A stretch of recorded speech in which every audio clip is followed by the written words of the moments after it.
Matin, comme le le feuillet l'indique, on va faire une petite pause de notre étude dans Luc. Certains de vous en seront peut-être contents, je ne sais pas. des fois, ça peut venir, en tout cas, pas moins bénissant, mais peut-être un peu redondant d'avoir les mêmes sujets. Depuis que je suis chrétien, depuis que je dirais plus spécifiquement, depuis que je suis engagé dans le service dans l'Église, dans divers ministères, peut-être depuis l'âge de 16-17 ans, où est-ce que je faisais la jeunesse à l'Église baptiste à Drummondville. À un très jeune âge, quand Dieu m'a convaincu de la véracité de la parole de Dieu, même dans toute ma confusion doctrinale à ce moment-là, aujourd'hui que je regarde ça avec un peu de recul, mais j'avais quand même cette conviction biblique que les membres de l'Église doivent absolument être équipés et formés dans la doctrine et dans la théologie de la Bible. Et je crois que quand on regarde à ce que les apôtres donnent comme mission à l'Église dans le Nouveau Testament, selon moi, c'est une des principales missions que l'Église a. Et c'est probablement un des plus grands manques dans l'Église moderne. Tellement d'attention est mise sur le pragmatisme, sur la manipulation émotionnelle, sur les programmes dans les églises, sur l'école du dimanche, la jeunesse, la musique, etc. Toutes ces choses qu'on en vient à oublier que le but principal de l'être humain, c'est de connaître Dieu. Et le but de l'Église, c'est de former les membres du corps de Christ à mieux connaître Dieu. Ça, c'est la mission principale, la grande mission de l'Église. Ça et l'évangélisation des perdus. Évidemment, je ne voudrais pas vous donner l'impression ce matin que je prétends que c'est le rôle de tout chrétien d'être de grands érudits dans la Bible, qu'on devrait tous avoir des doctorats en théologie. Ce n'est pas le cas. Mais je crois qu'on a tout à gagner en tant que simple membre d'approfondir notre étude et notre connaissance des choses de Dieu. Vous savez, j'ai souvent entendu des gens dire que la doctrine est pas importante ou peu importante, ou qu'elle est divisive, ou qu'elle est secondaire. Et parfois même les gens vont opposer la doctrine au zèle chrétien, comme si c'était impossible d'être passionné pour Christ si on recherche une bonne doctrine. Comme si les deux étaient, comme on dit en statistique, mutuellement exclusifs, qu'on ne pouvait pas les rassembler. De mettre ces deux aspects de la vie chrétienne en opposition est, je crois, contraire à ce que la Bible elle-même enseigne, à ce que les Écritures nous donnent. Et je crois que c'est contraire même à la raison. Le zèle, vous savez, sans la connaissance de Dieu, le zèle sans une bonne doctrine, c'est une folie. Et si vous avez besoin de preuves, vous n'avez qu'à regarder à des mouvements comme les témoins de Jéhovah, comme les Mormons, comme les musulmans. Ce sont des gens extrêmement zélés, extrêmement dans le tort. Le zèle n'est pas toujours un gage de quelque chose qui est nécessairement bon en soi. On peut être zélé et passionné pour des choses qui sont terriblement mensongères. Et donc, qu'est-ce que le zèle sans la vérité?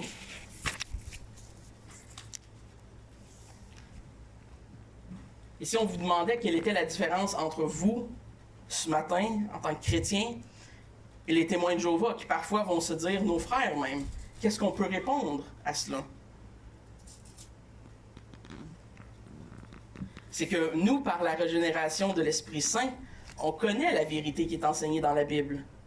Et où est la vérité? Elle est dans la Bible, dans la parole de Dieu que Dieu a révélée à l'homme. Il n'y a aucune autre place où on peut aller pour connaître Dieu sauf dans celle-ci. Et donc, qu'est-ce qui nous distingue des fausses religions? C'est la vérité qu'on connaît par la Bible. La doctrine, c'est un autre mot qui est utilisé dans nos milieux. Ce que ça veut dire, c'est que c'est une recherche de la vérité. Ce n'est pas un obstacle à l'amour, ce n'est pas un obstacle au zèle chrétien.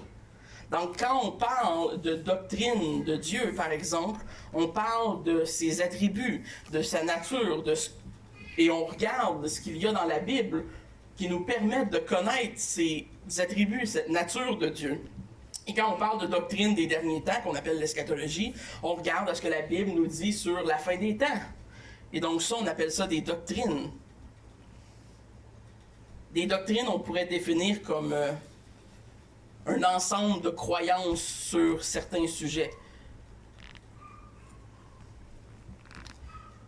De penser que l'étude de la doctrine est inutile ou secondaire même, c'est essentiellement de dire que les auteurs de la Bible sont menteurs. Parce qu'ils nous enseignent tous l'importance de la vérité. Ils nous enseignent tous, sans exception, la centralité de connaître Dieu.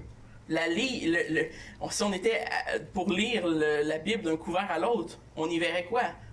On apprendrait à connaître Dieu. On connaîtrait la vérité que Dieu nous lègue. D'un couvert à l'autre, on est exhorté à chercher la vérité, à discerner les choses spirituelles. Et qu'est-ce que la doctrine, sinon la recherche de la vérité sur différents sujets bibliques? Donc, d'être passionné, c'est nécessaire. D'être zélé, c'est bon, c'est bien. Mais ce n'est pas un objectif en soi. C'est un résultat de plusieurs facteurs, dont le fait qu'on croit en la vérité biblique. La passion et le zèle sont poussés par l'Esprit Saint qui nous fait connaître Dieu et qui nous révèle, qui nous illumine, ce qui est révélé dans la parole de Dieu. Et comme ça, on apprend à être passionné pour Dieu et de connaître Dieu en même temps, en vérité.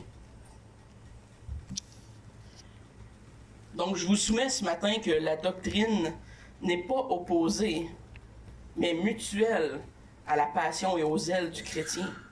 De chercher un sans l'autre, pour moi, et je crois pour tous les auteurs des Écritures, c'est de faire fausse route.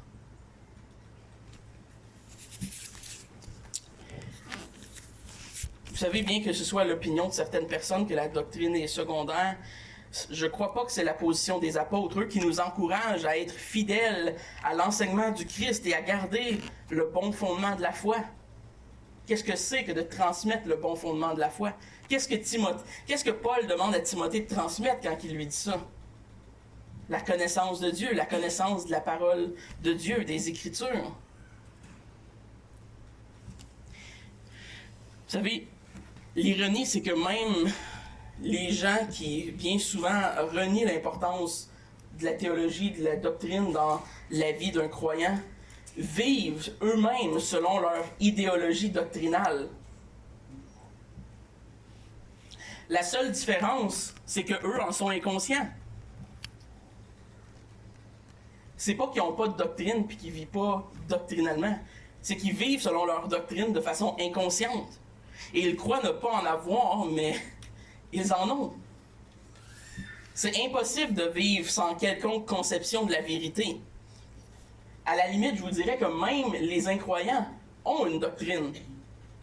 Leur doctrine dit que Dieu n'existe pas, ou que Dieu est un être ésotérique, je sais pas quoi, mais ils ont une doctrine, ils ont une conception de la vérité, ils ont une croyance sur ce que Dieu est. Et donc, à la base, tout le monde est doctrinal.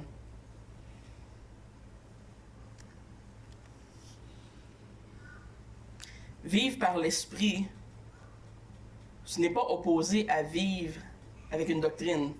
Et vivre par l'esprit n'est pas synonyme de vivre sans doctrine. Cette conception de marcher par l'esprit est, je vous dirais, plus proche de l'ésotérisme que de la foi chrétienne, malheureusement. Et souvent, il y a un aspect mythique, mythologique et mystique même à la foi des gens qui croient que marcher par l'esprit, c'est comme quelque chose qui se fait dans une intuition intérieure, un petit feu, des frissons dans le dos, je sais pas, tu sais, ça se manifeste de façon tout autre que par la rationalité et l'intelligence humaine. Comme si l'intelligence que Dieu nous avait donnée était incompatible avec la foi qu'il nous donnait. et avec la marche chrétienne et avec le fruit de l'esprit.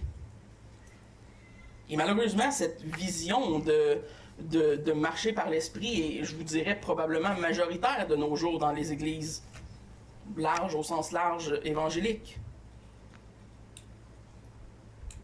Pourtant, on sait que Dieu a créé l'homme comme être un homme, comme être un être rationnel. Et il nous a créés à son image, donc Dieu est rationnel. Dieu nous a donné une intelligence qui est évidemment assombrie par le péché. Et on sait aussi par les Écritures que la connaissance de Dieu est bonne et que la connaissance de la vérité est même nécessaire, entre autres pour le salut. De plus, dans le Nouveau Testament, le Nouveau Testament nous parle lui aussi du renouvellement de l'esprit qui est conformé à Dieu lors du salut. Et on peut tourner dans Romains 12.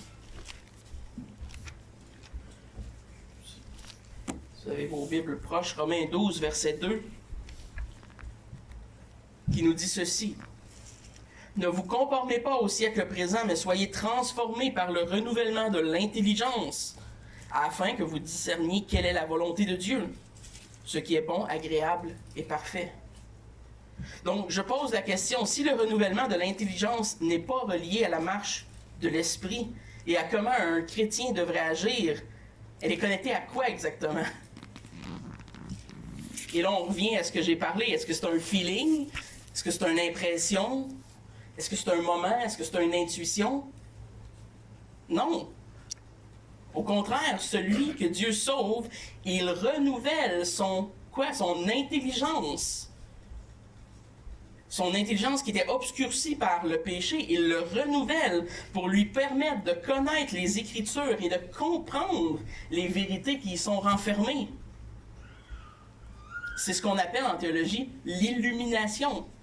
Dieu illumine nos cœurs, notre pensée au texte des Écritures. Et ayant ce renouvellement, cette nouvelle capacité de connaître la vérité, on marche par l'Esprit. Et donc, jamais la marche de l'Esprit dans le Nouveau Testament est opposée à la raison humaine, à l'intelligence.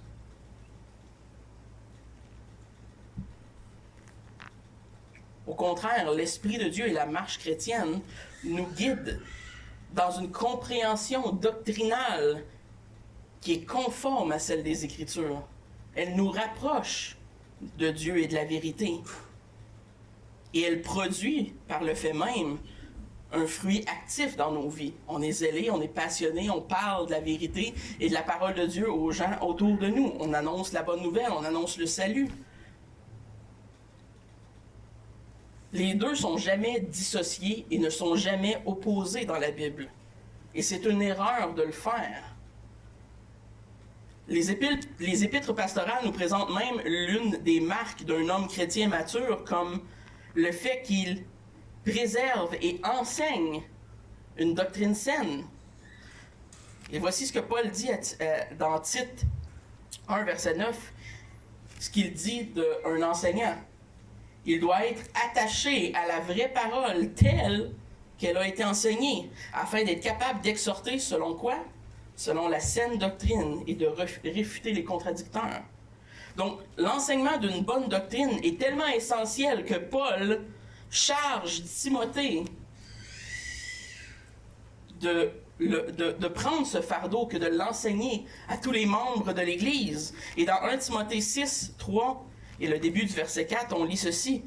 Si quelqu'un nous enseigne de fausses doctrines et ne s'attache pas aux saintes paroles de notre Seigneur Jésus-Christ, à la doctrine qui est selon la piété, il est enflé d'orgueil et il ne sait rien. Évidemment, ce que je dis ce matin, c'est pas qu'on est tous appelés à être des pasteurs. Mais vous savez, les choses qui sont données, qui sont ce qu'on appelle les prérequis des pasteurs dans les épîtres pastorales, sont bons pour tous les chrétiens, là. Évidemment, les hommes qui enseignent du haut de la chair doivent avoir ces choses, ces critères bibliques. Mais si elles sont bonnes pour des pasteurs, elles sont bonnes pour vous aussi. Avoir une saine doctrine et garder une saine doctrine est certainement quelque chose auquel tout chrétien devrait aspirer.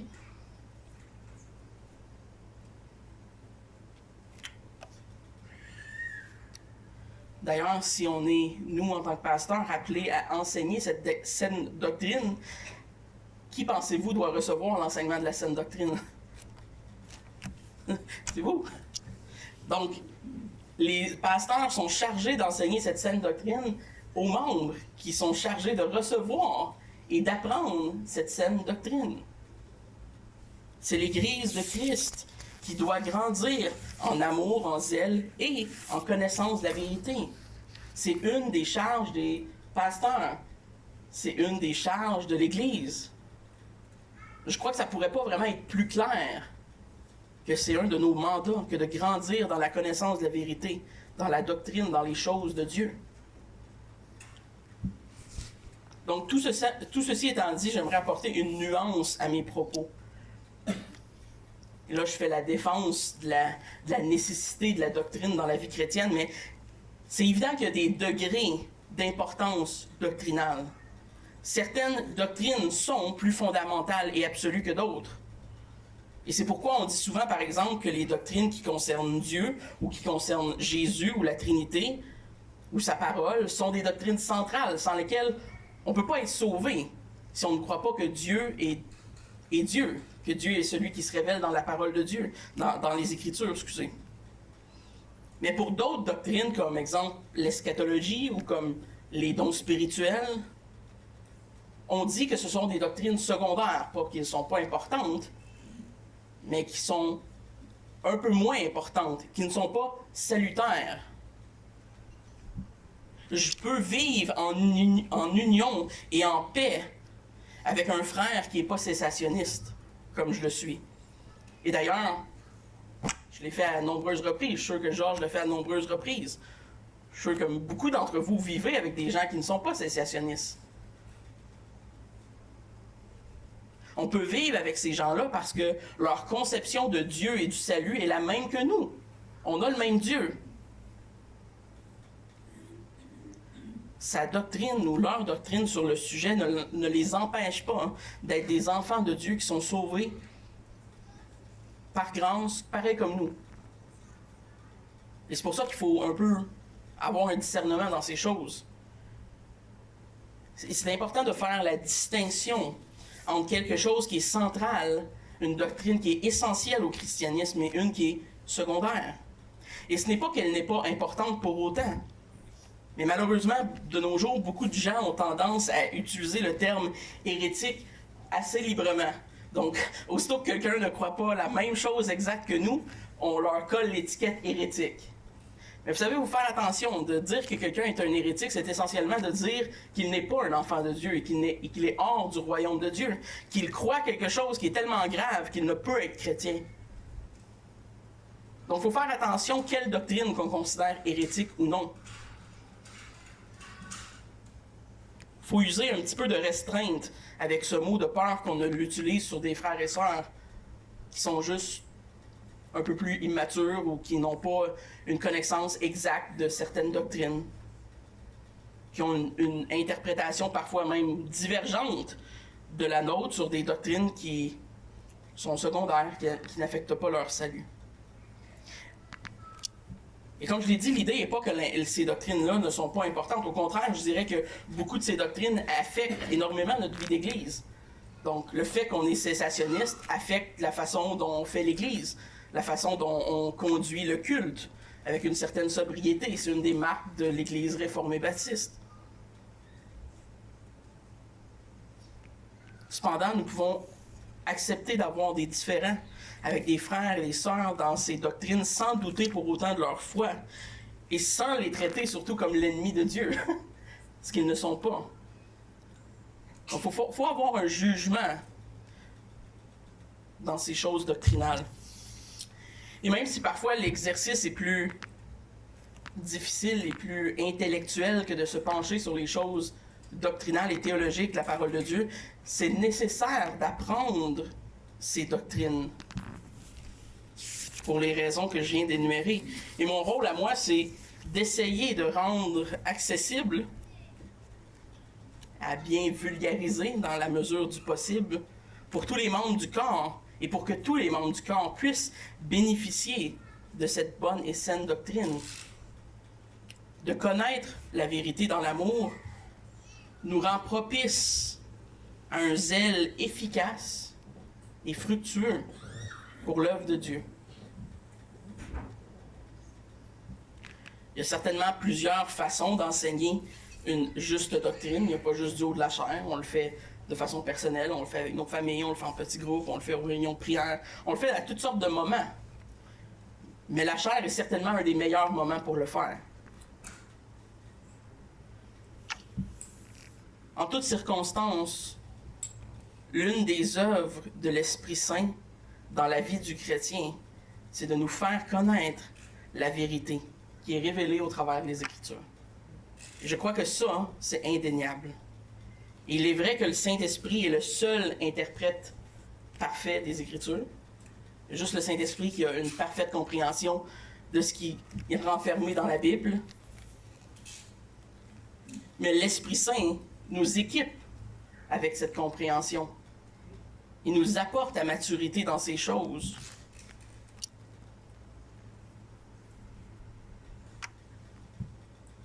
Et une des façons que c'est fait, c'est par la prédication de la parole de Dieu, par le culte des saints, par l'enseignement. Donc, j'ai fini mon introduction.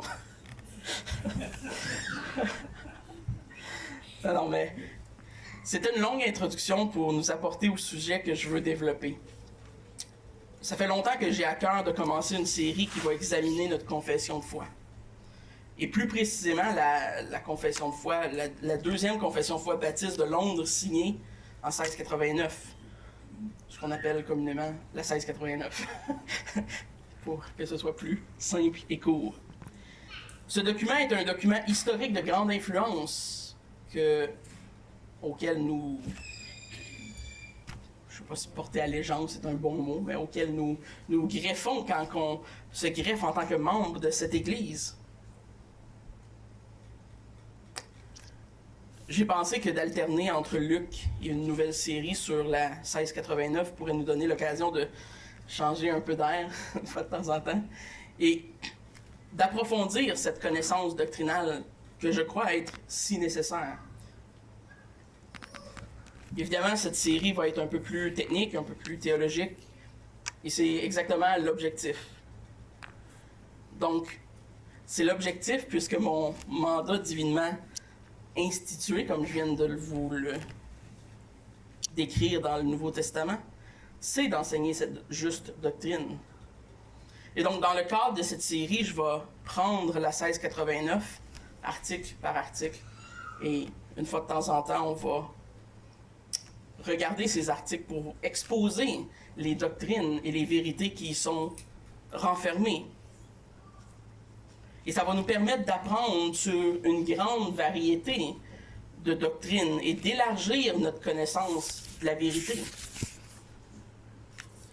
Parce que parfois, on adhère à la 1689 quand on devient membre, mais pour être franc, il n'y a aucun de nous qui a nécessairement pris le temps de lire article par article, d'aller voir les versets, de décortiquer ce que ça veut dire, ce que ça inclut, ce que ça comprend, ce que ça sous-entend, ce que les auteurs voulaient dire quand ils ont dit ça. C'est une bonne job, mais très enrichissant quand on le fait. Donc, je voulais pas commencer nécessairement par l'article 1 ce matin, puis de partir en vacances, puis là, on oublie tout. Mais j'avais à cœur de poser ces deux questions importantes qu'il y a sur votre feuillet et d'y répondre ce matin. Pourquoi est-ce qu'on est pourquoi est-ce qu'on est une église confessionnelle et pourquoi est-ce que c'est important que l'on le soit? Maintenant que j'ai fait une défense de la nécessité d'une bonne doctrine pour le chrétien, ces deux questions introduisent bien la série et vont nous permettre de réfléchir sur le riche héritage qui est le nôtre, celle de la foi réformée. Et donc, les deux questions sont liées là, et vont se chevaucher un peu l'une et l'autre. Mais pourquoi est-ce qu'on est une église confessionnelle? La réponse simple, ça serait parce qu'on adhère à une confession de foi. Ça, c'est la réponse très simple. Vous savez, toute Église a une constitution. Légalement, on n'a pas le choix d'avoir une constitution. La constitution, généralement, parle des règles que doivent suivre les membres, la façon de gérer l'Église. Mais ce n'est pas tous les églises ou tous les camps d'église ou toutes les associations qui ont nécessairement une confession de foi. Et encore moins une confession de foi historique. Plus souvent qu'autrement, leur confession de foi, comme celle du Fellowship baptiste par exemple, est très large et très peu doctrinale et est limitée par ce que quelques hommes ont écrit un jour. Et je dirais que c'est un des points qui nous séparent des églises évangéliques au sens large. Notre confession de foi est une confession de foi historique, historiquement étoffée. Elle est écrite, premièrement, elle est précise, elle est doctrinale et surtout, elle est un résumé herméneutique, c'est-à-dire un résumé d'interprétation de ce que la Bible en ensemble donne sur divers sujets doctrinaux et théologiques.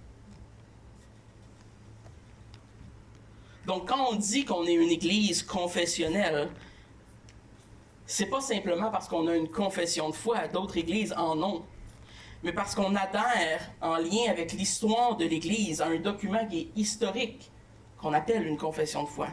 Il y a plusieurs documents d'importance qui ont été écrits à travers l'histoire, et ce serait un sujet trop large et trop long pour le développer. Mais la 1689 elle-même, vous savez, n'a pas été écrite dans le néant. Pour la grande majorité, elle est une copie de la Westminster, avec l'ajout de la pensée baptiste sur plusieurs des doctrines. Donc, il y a certains des chapitres, comme celui de l'Église, sur le baptême, et je pense un peu la Sainte-Seine, je ne suis pas certain, qui ont été comme changés pour refléter la pensée des baptistes à cette ère, à cette époque. Mais elle est basée sur la Savoie, sur d'autres confessions de foi historiques qui sont venues avant elle. Et donc, elle-même, la 1689, est en continuité avec toutes ces confessions de foi historiques qui remontent à très très loin. Et c'est bon de savoir que depuis les apôtres eux-mêmes, on trouve dans les annales de l'histoire de l'Église des traces de différents documents faisant guise de confession de foi. C'est pas juste nous, là, ce matin, l'Église réformée baptiste de Actonville, qui a décidé qu'on allait être des gens différents et confessionnels. Ça a toujours existé. En fait, le fait qu'on soit marginal au Québec est un nouveau phénomène, dans le sens où je crois que la plupart des baptistes à l'ère de Spurgeon étaient des réformés baptistes.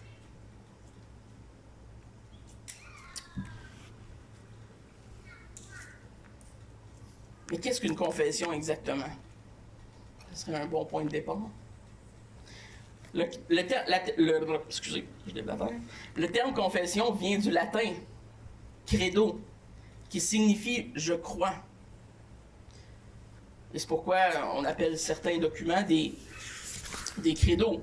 Une confession, essentiellement, verbalise un credo. Elle met sous écrit ou sous parole ce que l'on croit. Et donc, c'est ce qui distingue peut-être le credo de la confession. Le credo étant ce qu'on croit, la confession étant la forme verbalisée ou écrite de ce qu'on croit. Donc, il n'y a pas une grosse distinction entre les deux. Parfois même, ils sont interchangeables. Donc, simplement dit, c'est un document qui rassemble et qui résume l'ensemble des grandes croyances doctrinales de la foi chrétienne. Et malheureusement, c'est nécessaire pour moi de défendre le confessionnalisme ce matin, parce qu'un bon nombre de chrétiens aujourd'hui s'opposent au confessionnalisme. Selon eux, ces dogmes sont des choses qui ont été inventées par les hommes, et souvent on entend le mantra répété parmi eux, aucun dogme sauf la Bible. En anglais, c'est plus courant, on dit no creeds but the Bible. Aucun dogme sauf la Bible. Et le problème, c'est que ces gens ont un credo. Un peu comme la doctrine. Ils ont une doctrine, ils ont un credo, ils en sont juste inconscients. Et comme Barkov le dit si bien, le credo, aucun credo sauf la Bible, en lui-même est un credo. C'est quelque chose qu'on croit. Donc si on croit qu'il ne devrait pas avoir d'autres credos que la Bible, pas de confession, c'est une croyance qu'on a. Et donc c'est un non-sens par le fait même. Les gens ont tous un credo, ils ont tous des choses qu'ils croient. Ils ont tous une confession de foi personnelle dans leur cœur. La grande différence avec la nôtre, c'est que la leur n'est pas mise sous écrit. Elle est juste dans leur cœur, dans leur intelligence, dans leur pensée. Mais ils croient quelque chose sur les dogmes, sur la doctrine. Ils ont une opinion sur la foi chrétienne, sur divers sujets de la parole. Et bien qu'on nous accuse d'avoir inventé le terme et de l'avoir ajouté à la Bible, ce sont les mêmes gens qui vont avouer de leur propre gré croire en la Trinité. Et mon point est celui-ci. Ce n'est pas parce que la Bible ne cite pas un mot, mot pour mot, que le concept n'est pas présent dans la parole de Dieu. Et la Trinité en est la preuve. Le mot Trinité jamais ne se retrouve dans la Bible. Et pourtant, si on lit tout ce qui a en rapport avec Dieu, on voit clairement que le concept de la Trinité est une doctrine biblique enseignée par les Écritures. Et donc, je crois que la confession de foi, le credo, ce que l'on croit, remonte directement aux apôtres. Et que c'est absolument un concept bibliquement défendable, qui n'est pas une fabrication de l'être humain. Évidemment, il faut préciser que ces documents, bien qu'on les valorise, qu'on les aime et qu'on les chérit, ne sont pas et ne devraient jamais être mis à égalité avec la parole de Dieu elle-même. Ils ne sont en aucun point des textes inspirés. Et c'est la grande différence entre eux et la Bible. La Bible est divinement inspirée. Elle est parfaite. Elle ne renferme aucune erreur doctrinale. On croit que la 1689 renferme une synthèse de ce que la Bible enseigne, mais qu'il y a quand même une place à débattre certaines positions, certains détails, puisqu'elle n'est pas inspirée. On pourrait considérer la 1689 comme une espèce de cadre doctrinal qui a su passer le test du temps, le test de l'histoire. Au travers, non pas quelques années, mais littéralement des siècles. Depuis les apôtres, les doctrines telles que renfermées et crues ont été vécues, ont été transmises par les chrétiens, ont été mis par écrit par des hommes fidèles et nous sont transmis dans différents documents qui ne sont pas inspirés, je le répète, comme la Bible l'est, mais qui ont leur importance historique dans nos vies et qui sont un cadre doctrinal pour nous. Et dans ce sens, les confessions de foi, comme la 1689 dans notre cas, nous donnent un cadre historique de l'orthodoxie chrétienne dans lequel on peut trouver la foi et la croyance de millions de chrétiens fidèles avant nous à travers l'histoire de l'Église. Parce que vous savez, on n'est pas les premiers à adhérer à ces confessions de foi.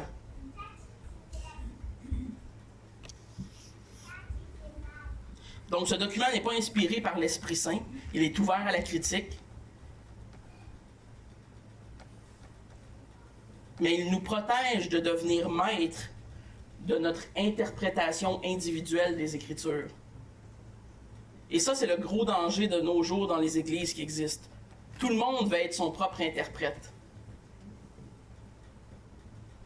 Voici une citation fort intéressante de Carl Trueman tirée du livre A Defense of Confessionalism, une défense du confessionnalisme, écrit par Arden Holgins.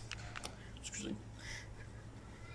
Les chrétiens ne sont pas divisés entre ceux qui ont des credos et des confessions et ceux qui n'en ont pas.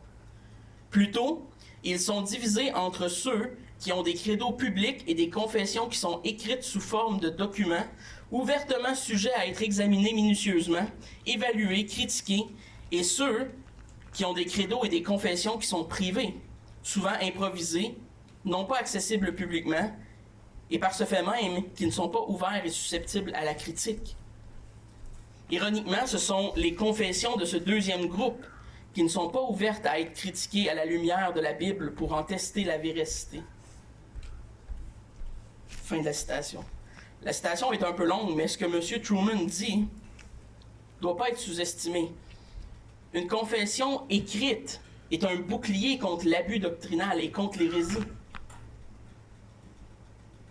La distinction qu'on fait n'est pas entre ceux qui ont un credo et ceux qui n'en ont pas.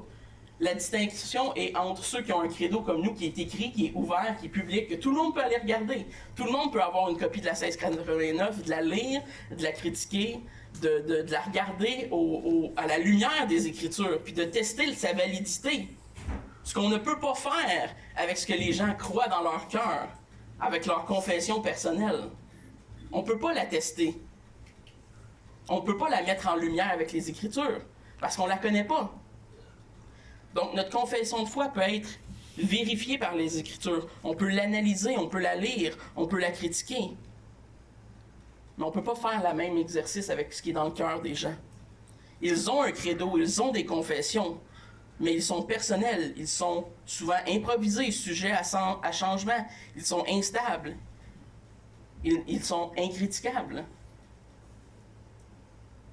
La 1689 nous rend conscients de ce que l'on croit sur les Écritures et nous rend redevables à un standard qui est plus élevé que notre propre interprétation personnelle des textes de la Bible. Ça va au-delà de la conception de ce que moi je pense de la Bible.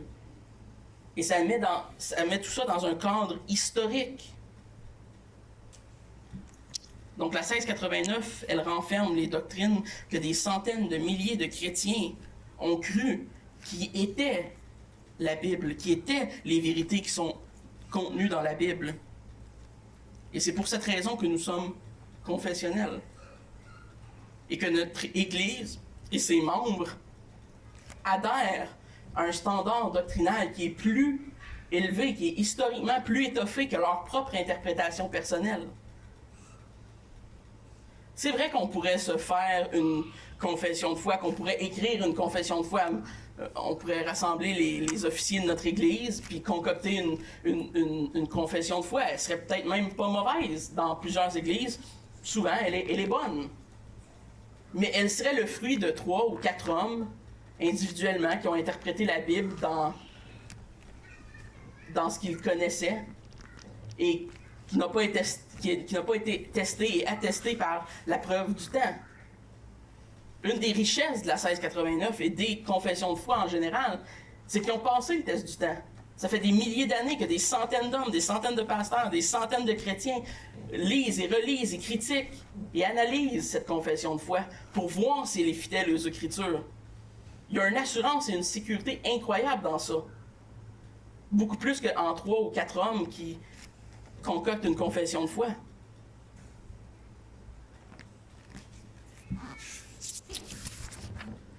Donc, en conclusion, ce matin,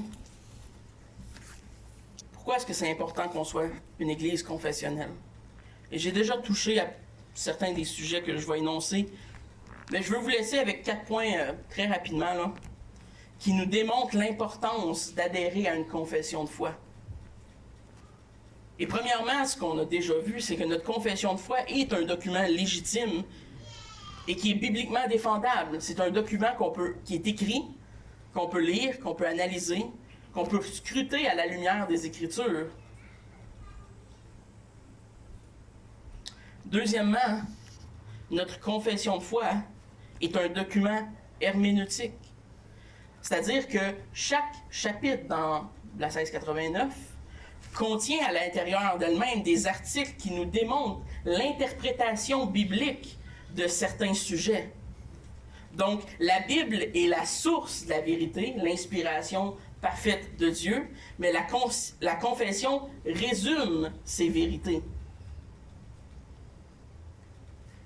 Et donc, si on veut connaître, je sais pas moi, quelque chose sur les dons spirituels, sur la Sainte Seine, sur tous les sujets qui ont rapport avec la doctrine biblique, on peut tourner dans les pages de notre confession de foi et y trouver une interprétation qui a été étoffée à travers les années, qui a été acceptée par les milliers de chrétiens au travers l'âge de l'Église, comme étant la doctrine qu'on dit orthodoxe. de l'Église de Christ. Troisièmement, notre confession est un document de consensus. Et donc, je l'ai dit un peu, mais elle-même inspirée par d'autres confessions de foi historiques comme la Savoie, la Westminster. Elle a été signée, vous savez, par plus d'une centaine d'églises à l'époque elle-même où elle a été rédigée. Et elle-même n'est pas elle n'est pas le produit de ces centaines de personnes-là seules, parce qu'elle est collée sur la Westminster, sur la Savoie, sur tous les hommes en plus et les églises qui ont participé à ces confessions-là avant elle. Et donc on parle ultimement de centaines d'hommes, et peut-être même de milliers d'hommes qui ont passé au travers ces documents. Et qui ont ensemble eu un consensus doctrinal sur différents sujets. Quatrièmement, notre confession de foi, j'en ai parlé déjà un peu, est un document historique. Et vous savez, il faut se poser la question, parce que je sais qu'on est dans une époque où on pense qu'on fait tout mieux qu'avant. Donc tout est mieux aujourd'hui que ça l'était hier. Mais est-ce que la vérité est relative à une époque? Est-ce que la vérité peut perdre de sa valeur ou de sa véracité avec le temps? Et si on répond non, on est forcé d'admettre que c'est pas parce que quelque chose est nouveau qu'elle est nécessairement mieux. Et la vérité, selon le Nouveau Testament, dure à jamais. Plusieurs choses nous le rappellent, plusieurs psaumes nous le rappellent. Il y a aujourd'hui une certaine arrogance typique à notre époque où les chrétiens croient que leurs nouvelles idées, leurs nouvelles doctrines sont meilleures que ceux du temps passé. Et je vous le dis, c'est une arrogance. Les Écritures n'ont pas été écrites hier, là. Ça fait longtemps que des milliers de chrétiens au travers de l'histoire l'interprètent, la regardent, la lisent, l'analysent, l'étudient. On doit porter attention à ce qui a été écrit avant nous. Ceux comme nous qui persistent dans une doctrine orthodoxe et historique et bibliquement soutenue sont souvent perçus comme des dinosaures du monde évangélique appelés à disparaître.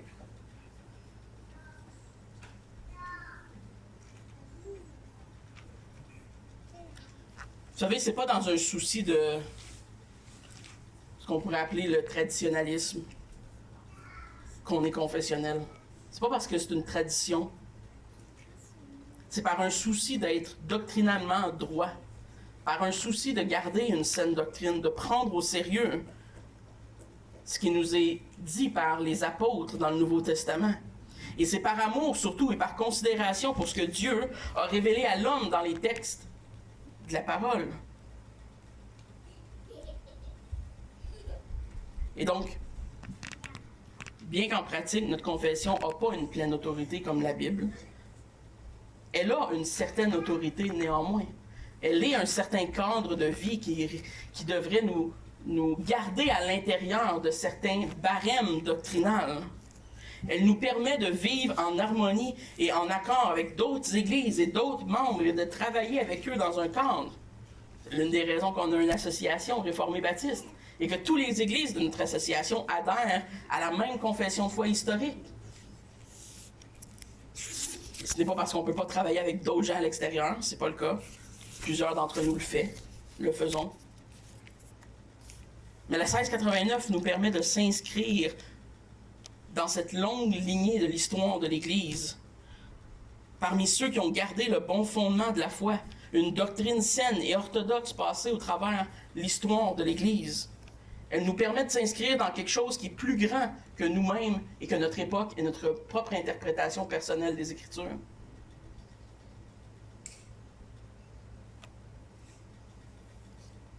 Et donc, en plus d'être un résumé théologique de la Bible, d'être un certain standard qui nous garde de tomber loin de l'orthodoxie,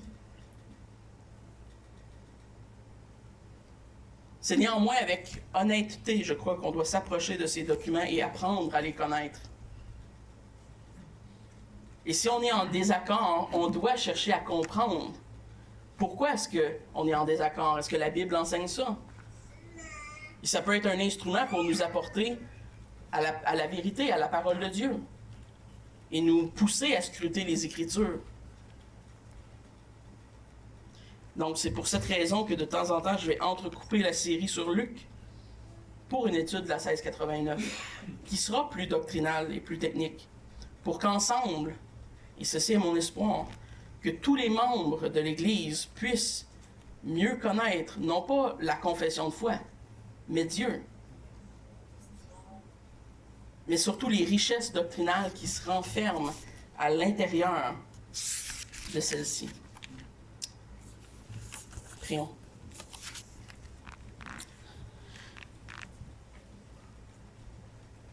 Merci Seigneur pour la vérité que tu nous révèles à l'homme dans les pages de tes Écritures. Seigneur, tu aurais pu nous révéler ta parole de différentes façons, mais tu as choisi de le faire par les écrits à la main d'hommes, d'apôtres que tu as choisis, que tu as pleinement inspirés. Et Seigneur, on veut te remercier qu'à travers l'histoire de l'Église, tu as gardé ces paroles, que tu as gardé cette saine doctrine, que tu l'as transmis d'époque en époque pour qu'elle puisse se transmettre jusqu'à nous ce matin. Merci pour notre confession de foi qui nous garde à l'intérieur d'un cadre théologique. Donne-nous, Seigneur, de mieux connaître ta parole, mieux connaître ta doctrine, mieux connaître ta personne, parce qu'on veut apprendre à te connaître toi, qui est notre seul et grand et unique Dieu. Merci pour ton don, pour le don de ton Fils Jésus-Christ à la croix. Merci pour ce si grand salut que tu nous octroies, Seigneur, en ton Fils. Nous voulons te louer pour cette matinée, te louer pour cette Église. Nous voulons te louer, Seigneur, aussi pour Francine, qui t'a rejoint. Merci pour ta grâce et ta patience envers chacun de tes enfants. Donne-nous d'être fidèles à tes saintes Écritures. Amen.